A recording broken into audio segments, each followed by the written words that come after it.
So yan mga kamaestro, may dagdag akong papaliwanag sa inyo. Bale, isang magandang tip na rin ito para sa inyo. Ano po ba yung kamaestro? Ito po, paliliwanag ko sa inyo. Yung ba't ito yung nilatero natin, dito lang tayo nagmasilya. Ano mapapansin nyo nung nilihan natin siya ng sanding block? Lumitaw ang mga yero, di ba? Lumitaw ang mga yero sa kantuhan at dito sa malapit sa kanto sa ibaba. So ano yung ibig pong sabihin nun? Paliliwanag ko sa inyo. Nilihan natin siya, napudpud dito, lumitaw ang mga yero. Ibig po sabihin yan, tumpong lugar na to medyo malalim yan. Yan. Paano nyo nasabi yan kamaestro? Ganito po yun. Siyempre, ang liha po natin ginagamit ay sanding block natin ginagamit ay ito nga po. Tulad ng sabi ko sa inyo, diretso po yan. Ayan. Ayun na po ang humusga. Diretso po yan. Ayun na ang humusga. Tingnan nyo ang kanto. Tuwid na tuwid po siya. So, ibig sabihin, hindi pwede magsinungaling yung ating sanding block. Ito po kasi ay factory, kung maituturing natin ito is isang factory defect. Hindi naman pwede natin sabihin sira, hindi damage. Siyempre po minomold yan, di ba? Pag minomold ng yero, siyempre dihangin yung mga gamit niyan. Kahit pa sinin nyo sa mga original na bagong sasakyan, galing kasa, hindi naman po 100% na diretso, di po ba? Mapapansin nyo may mga waves siya. Ganun po yun. So, yun po. Ngayon, ang mapapansin nyo sa kanya, yung nga ho, malalim yan. So, wala tayong choice kundi buuin yan. Bakit kanyo? Resalte yan, oh. Resalte siya. Ibig sabihin malalim. Napudpud na to, eh, oh. Hindi siya tinamaan halos, oh. Oh. Oh. Ibig sabihin malalim siya. Ito, ganun din, oh. Ayan, oh. Resalte yan, oh. Ayan, oh, resalte. Ayan, oh, resalte yan. Kasi nga, ho, nasa malalim ito nakamasilya. Kaya hindi siya, no? Kaya ho, naubos nga ito, eh. Kaya nga naubos yan, eh. Kasi nga, halos hindi inabot ito. Ibig sabihin, bubuin natin yan ng liha mula ron. Ng liha. Sorry, correction po. Bubuin natin siya ng masilya. Pero kailangan lihahin natin siya ng 220 para kumapit. Pwede rin naman gamit na 120 para maganda yung kapit niya. So, ganun po, naintindihan nyo. Dito, hindi natin kailangan magbuo. Ayan. Ayan na po yung mga dent niya. Nakita nyo. Hindi po natin kailangan magbuo. Maganda po yung kanyang kurba. Ito po ang bubuin lang natin. So, yan. Kung maka-encounter kayo ng ganyan, huwag kayo manghinayang. Dahil ito lang ang ginawa, ito lang gagawin nyo. Ito lang ang masigla. Hindi ho. Mauobliga kayong buuin yan, mga kamaestro. Kasi pag pininturahan niya, inubos nyo lang ito. Inubos nyo lang yan. Kasi yun lang ang dent na nakita nyo. Inubos nyo lang yan. Pag pininturahan nyo, mga kamaestro, kitang-kita yan. Bakit kanya? Naiba na eh. Ito kasi, hanggang dito, diretso na yan. Naiwanan na to. Di ba? Pag imagine niyo, pag pininturahan niya, anong magiging itsura niyan? Compare dito. Ito okay, kalate hindi. Hindi po ganoon. Kailangan buuin na natin siya. Kailangan pumareha siya rito na diretso. Nakita niyo yan diretso. Di ba? Diretso siya, patag yan. Ito hindi patag. Kasi nga naubos yung magkabilang kanto. Naubos. Ibig sabihin, yan ang guide natin, yung mga kanto na yan. So, malalim tong gitna. So, ang paraan, basilya na natin siya ng buo. Sa 2 hanggang 3 hagod. Saka natin patiwin, saka natin liyahin. Makikita ko sa inyo mamaya, ha?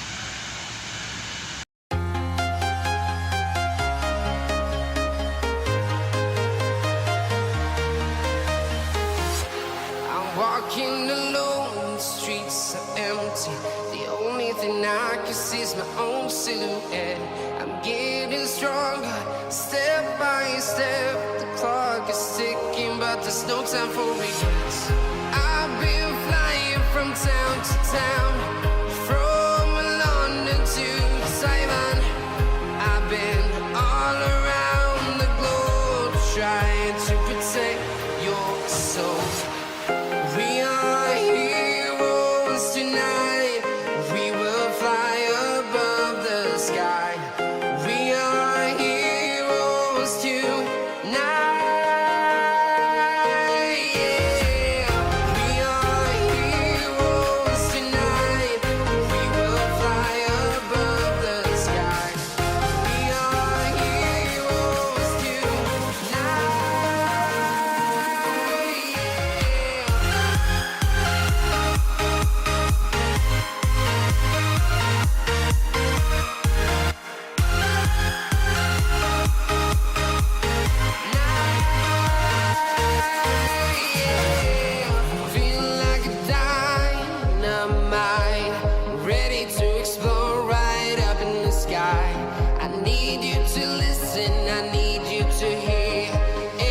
show any fear. I've been flying from town to town. So yun mga kamaestro, napanginan na natin siya, natuyo na. Sinalat ko siya mga kamaestro, medyo malalim talaga. Hindi lang siya pansinin dahil medyo malabo na yung kintab niya. Pero yan ang original niya, hindi yan bumangga. Talagang may wave siya. Kaya sabi ko nga sa'yo, yan ang, ano yan, kumbaga, yan yung kanyang factory defect. Kasi hindi naman lahat ng ginawa ko na van, ganyan eh. Iba talaga diretso. Ito, talagang ganun siya. Ganun. Sinalat ko siya ngayon, talagang medyo malalim. Kaya kailangan gamitan natin ng pati fiber. Kasi ito, hindi to, pag natuyo to, hindi to bumababa. Unlike sa masilya na to, pag natutuyo yan, bumababa yan. Madapa siya, ibig sabihin. Ito hindi, kasi balahibuhan to eh, pino ang balahibo nito. Kaya pag natuyo to, kung itsura ng pinahid mo, siya na yon. Okay?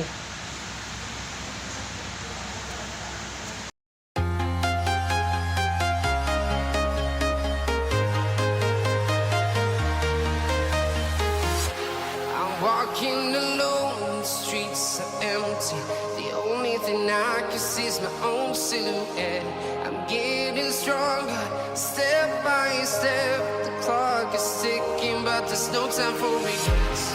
I've been flying from town to town, from London to Taiwan. I've been all around the globe, trying to protect your soul. We are heroes tonight. We will fly above the sky. We are heroes tonight. Yeah. We are heroes tonight. We will fly above the sky.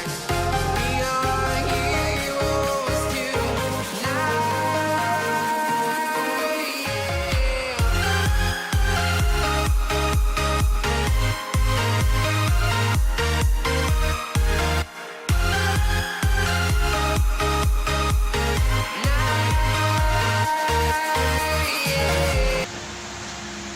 So yung mga kamaestro, nakita nyo, nagura natin. Patutuyuin lang muna natin. Haguran pa natin siya ng isang manipis na pati fiber. Patuyuin lang muna. Kasi talagang medyo malalim siya. Talagang yun ang kanyang original. Kaya nakatuyo siya, haguran natin siya ng konti. Na isang diretso pang gano'n. Tapos, patutuyuin natin siya. Ilihan natin siya uli ng numero 80. Kakatabi natin siya ng orbit. Babawasan lang natin yung talim niya. Bago haguran natin siya ng okay body filler, yung masilya na may kulay. Okay?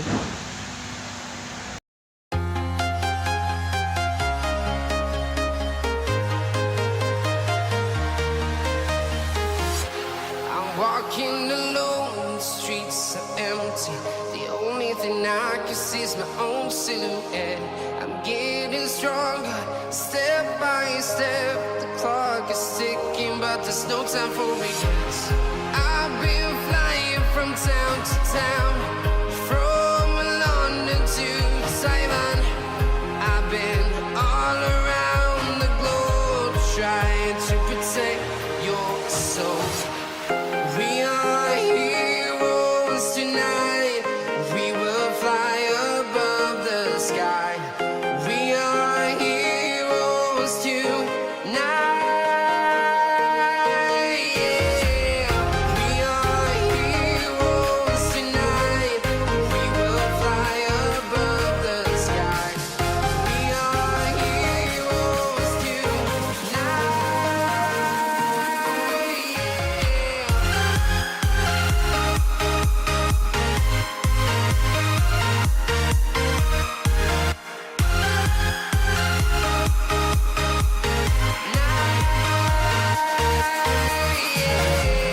Feeling like a dynamite, ready to explore right up in the sky.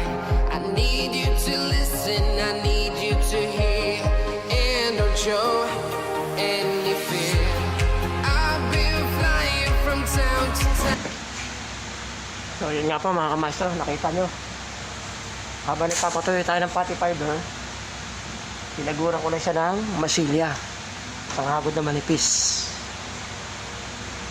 Para habang natutuyo yung habang nagpapatuyo tayo ng pati fiber, may nagagawa tayong iba, di ba? Yun ang mga paraan na sa palagay ko, yun ang mabilis. Kasi po, sa nipis po nung masigla na pinahid niya yan, sa dami ng pinhol niya, naobliga na nga binuo. Kaya nga, Angelo Ramos, yan yung sinasabi mo nung nakaraan na bakit di pahaguran ng buo. Depende yun, bro. Sa dami ng tama ng pinhol. Depende yun. Tama rin naman yun sa'yo. Na, kung talagang napakarami, mas magandang haguran mo na nga ng buo. Pero hindi nga ganun siya karami. Ito talaga nakita niyo, tabtab. So, kaya naobliga tayong buuin. Yung pagbubuo kasi depende yun. So ngayon, ayan. Bakit? Pinahiran ko lang. Isinunod ko dito sa pati. Kasi sa nipis niyan, mga kamarso, pag niya na gusto mo. Kailangan tuyo-tuyo yan. Kailangan kompleto yan ng pagkakatuyo. Kasi sa nipis niyan, pag dilihan natin yan na may tubig, masasama yan, gugulong yan. Kumbaga maglilibag. Gugulong yan, maglilibag. Yung masilya na nasa loob ng pinhole, mawawala rin, sasayang. Kaya kailangan kompleto tuyo niya. Para pag nilihan natin yung sanding block na 220 yan kasi manipis lang. Hindi siya sumama. Sanding block, huwag kayong gagamit ng goma. Inuulit ko sa inyo. Hindi porke pinhole yan at okay yung body niya, gagamit kayo ng goma. Hindi po. Huwag kayong gagamit ng goma. Yung sanding block na pinakita ko sa inyo.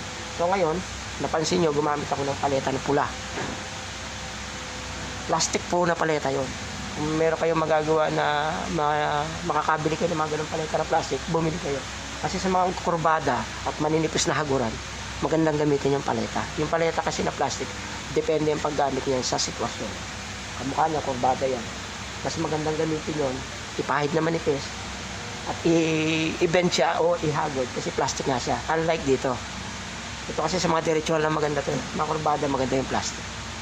So yun, ngayon, bago tayo pumahid yan, papahiran na natin ng pati fiber bago tayo pumahid. Kakadusin ko muna yan. Tatanggalin ko yung mga resalte na magagaspan bago ko haguran para paghagod natin makinis.